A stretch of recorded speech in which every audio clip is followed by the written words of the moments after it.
Alright, welcome. As promised, here is another logic puzzle worked out. You can read through here, pause the video and read over this.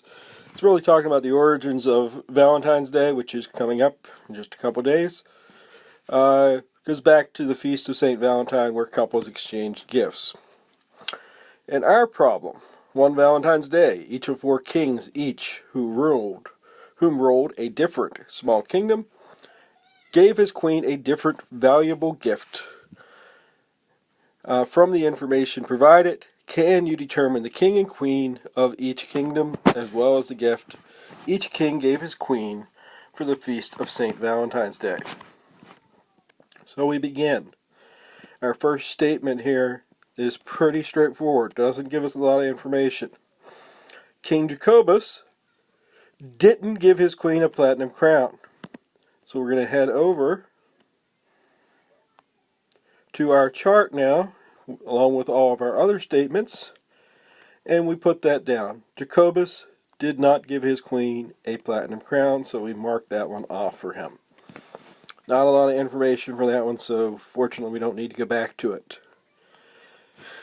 Next up, we see that neither the jeweled scepter nor the platinum crown was the gift of Queen Mila. So what I've done here is I've gone down the Mila column and I've marked off jeweled scepter and platinum crown. We're additionally told that Queen Mila was married to either Keverick or Vermond, or as I like to call him, Vermond. He's a rat. Watch out for him. So, although I can't say who she married, what I can say is that she was not married to either of the other two. So additionally for Mila, I can eliminate Phaedrus and Jacobus as suitors. Okay, and that's really all the further I can go with statement B.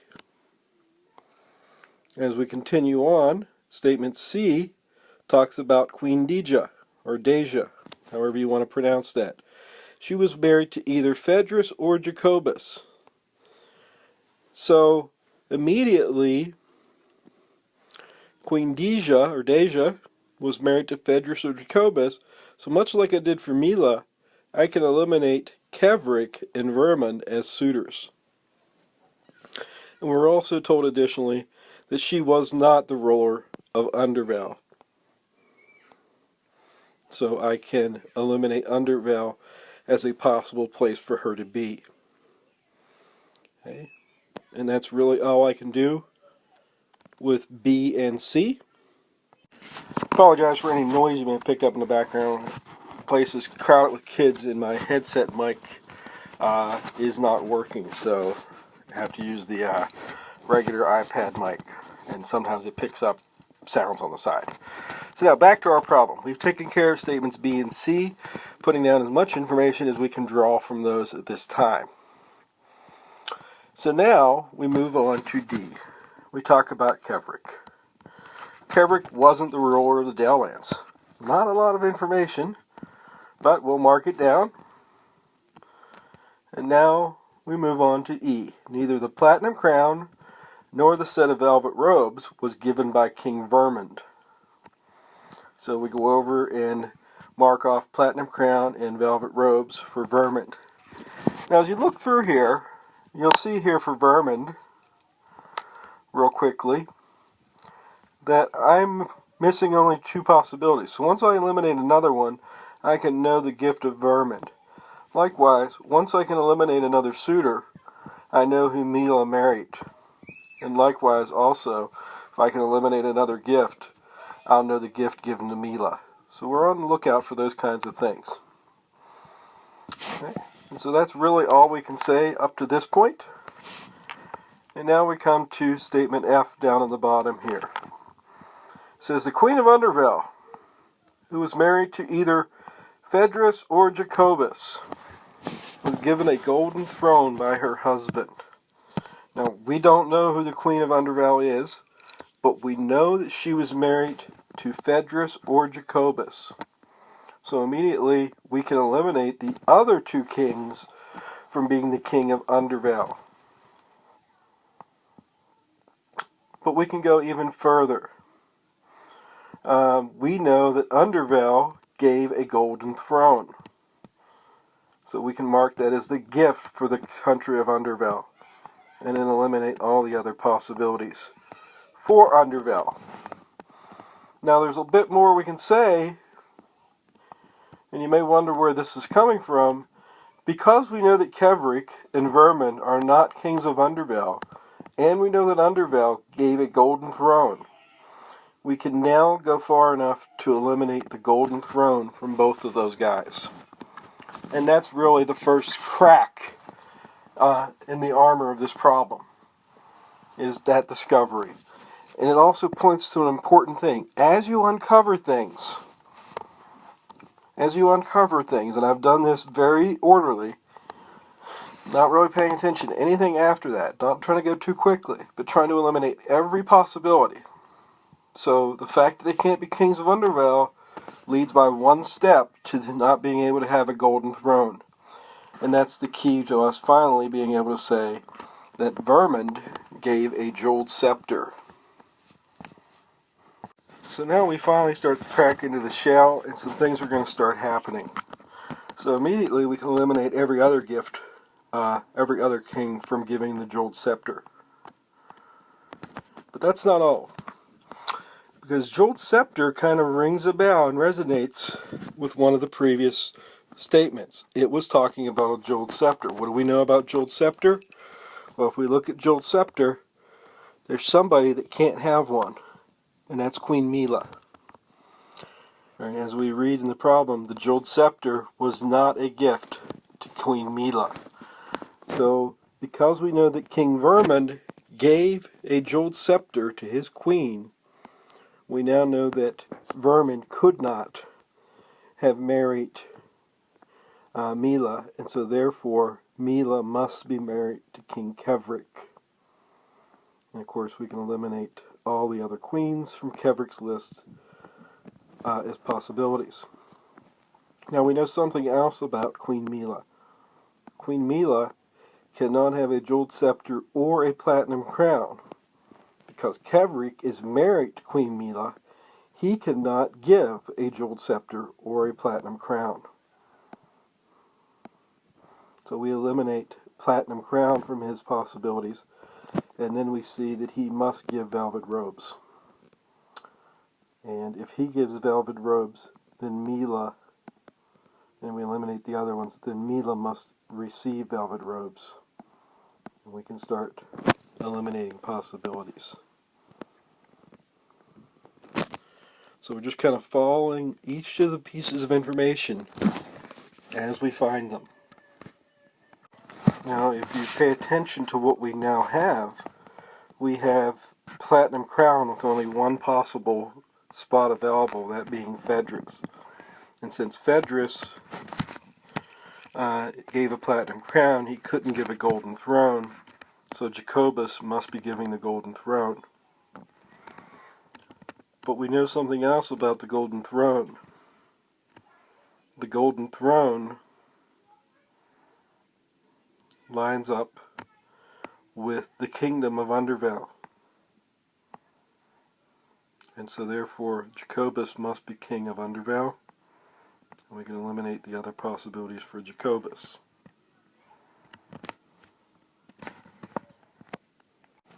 Now those are all the possibilities for F that I can detect at this point.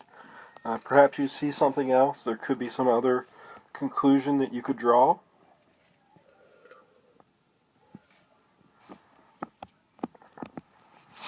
So I'm going to move on to the last statement, which tells me that Queen Tionera was not given a jeweled scepter. So I can eliminate jeweled scepter from Queen Tionera's list of possibilities. But that's not all that statement tells me, because I know who gave the jeweled scepter. So Vermund cannot be married to Tionera.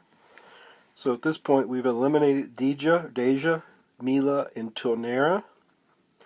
So Vermund must marry Queen Asta, who we haven't heard anything about yet.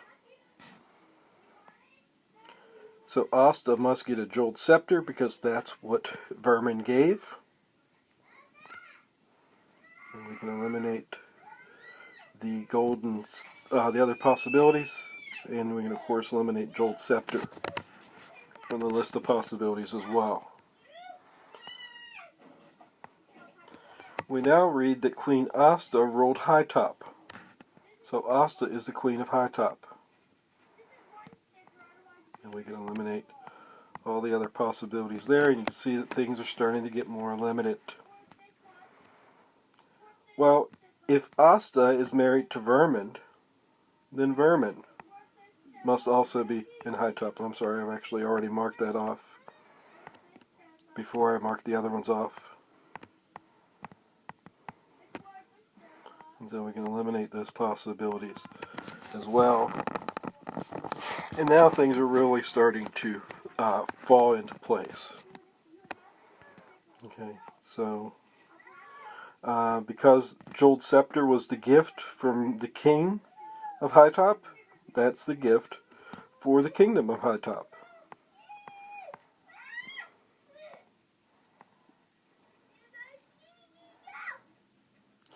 And now if we look at the column for the Downlands, we see that there's only one spot left for a king, and so Phaedrus must be king of the Downlands. And so we can start filling in some information about the Downlands. Also notice that leaves only one spot left for another king, so Keverick must be king of the Shadow Coast. And now we can fill in the Platinum Crown. Platinum Crown was the gift of King Phaedrus, who is the king of the Downlands. So we can pencil that in. And the Velvet Robes, we've actually had this information for a while now. The Velvet Robes belong to Keverick. And we've just discovered that Keverick is the king of the Shadowlands. So the Shadowlands can get the Velvet Robes. And we can pencil all those things in. Okay, and then a couple that I forgot. Asta was already married, so she can't be married to either of those two guys. So you really see all that remains now is who is married to Phaedrus and who is married to Jacobus.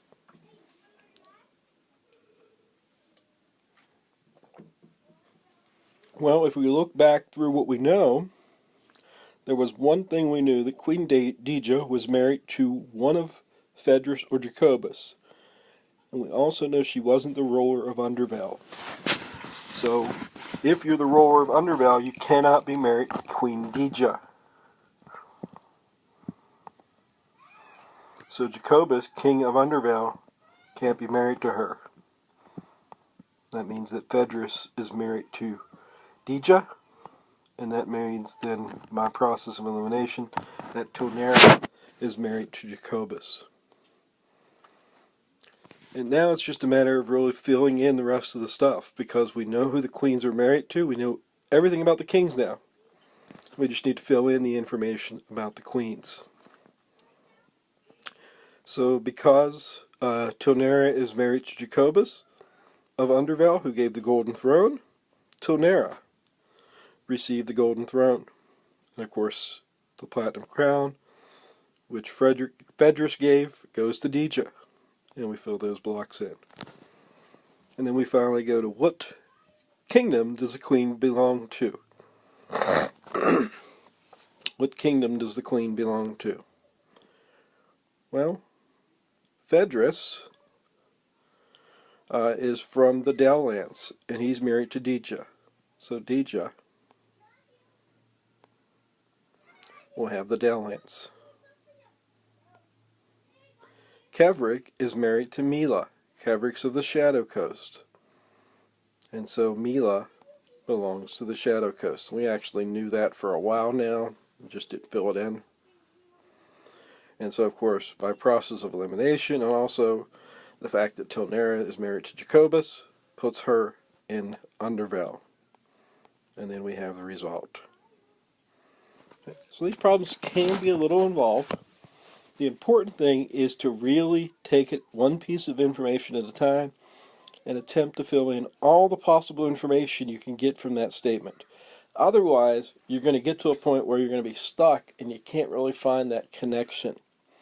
But if you try to eliminate all the possibilities from each piece of information at a time, that will help you do this. I did this problem actually a couple of times before I prepared to do the video.